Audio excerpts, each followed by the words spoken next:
एक छोटा बच्चा ढूंढो। अगर आप संवेदनशील कंटेंट से इमोशनल होते हैं तो स्किप करें किस हद तक इंसान हदें पार कर सकता है। ये इस शख्स कुंवारी बेगम उर्फ शिखा मथरे, जो टूथलेस वायरल वीडियो के नाम से मशहूर है, में साफ दिखाई देता है। चलिए अब डार्क साइकोलॉजी की गहराई में जाते हैं और शुरू करते हैं कुंवारी बेगम, गाजियाबाद की बच्चों के शोषण और उनके साथ गलत काम को भड़काने वाली औरत की सच्चाई। कुंवारी बेगम एक ऐसा नाम है जो खौफ और जिज्ञासा का कारण बना हुआ था। उसे गाजियाबाद, उत्तर प्रदेश में बच्चों के शोषण को भड़काने के आरोप में गिरफ्तार किया गया। कुंवारी बेगम उर्फ शिखा मथरे अपनी करिश्माई लेकिन गलीज सोच के लिए जानी जाती थी। उसने एक वफादार फॉलोइंग बना ली थी, जो उसे एक शक्तिशाली और रहस्यमयी शख्सियत मानते थे, जो सोच बदलने की ताकत रखती थी।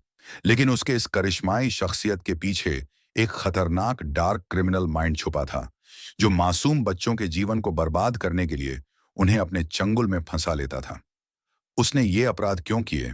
हमारी फॉरेंसिक साइकोलॉजिकल सोच और रिसर्च कुंवारी बेगम की हरकतें डार्क साइकोलॉजी विकारों के एक जटिल मिश्रण से प्रेरित थीं, जिसमें नार्सिसिज्म, सैडिज्म और डोमिनेंस और नियंत्रण की गहरी जरूरत शामिल थी। उसकी बुराई का सफर उसकी उस काबिलियत से भरा हुआ था, जिससे उसने अपने फॉलो करने वालों के डर और कमजोरियों का फायदा उठाया। जिस चीज को कुंवारी बेगम के फॉलोअर्स करना चाहते थी या उसकी फैंसी रखते थे, उसको इस लड़की ने सोशल मीडिया पर खुलेआम बोलकर बताया। बच्चों के शोषण के मामले में उसने इसे अपने प्रभाव का विस्तार और अपनी बीमार इच्छाओं को पूरा करने का एक जरिया बना लिया। एक नार्सिसिस्टिक भ्रम। कुंवारी बेगम खुद को कानून और नैतिकता से ऊपर मानती थी।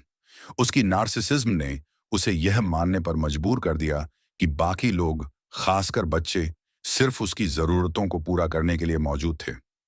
दो ऑन सैडिस्टिक प्लेजर। कुंवारी बेगम के कामों में एक सैडिस्टिक पहलू था। उसे दूसरों के दर्द से, खासकर मासूम बच्चों के दर्द से मजा मिलता था। बच्चों के शोषण को भड़काकर उसने न केवल पीड़ा दी, बल्कि इस बात का मजा भी लिया कि उसके आदेशों को मानने वाले लोग और पीड़ित उस पर निर्भर हैं। तीन, नामासूमियत का शोषण। बच्चे, जो मासूम और आसानी से बातों में हो जाते हैं, उसके लिए आसान शिकार थे। उसने इस मासूमियत का शोषण करके बच्चों को अपने इशारों पर चलने के लिए मजबूर किया। कुंवारी बेगम की मानसिकता विकारों का एक उलझा हुआ जाल थी। उसकी डोमिनेंस की जरूरत उसकी अपनी इनसिक्योरिटी और शक्तिहीनता के डर से उपजी थी। उसका बचपन भी दर्द और हरेसमेंट से भरा हुआ था, और शायद इसी वजह से वह चाहती थी कि बाकी बच्चे भी उसी दर्द को सहें जिससे वह गुजरी थी। दांत ना हो। पहले देखो कि तुम्हारे आसपास कौन सा न्यूबॉर्न बेबी है। Like, you just have to take that kid and do something. I'm so not so sorry, but if I would have, I would have tried it. सोचो बिना दांत का। ओहो, ओह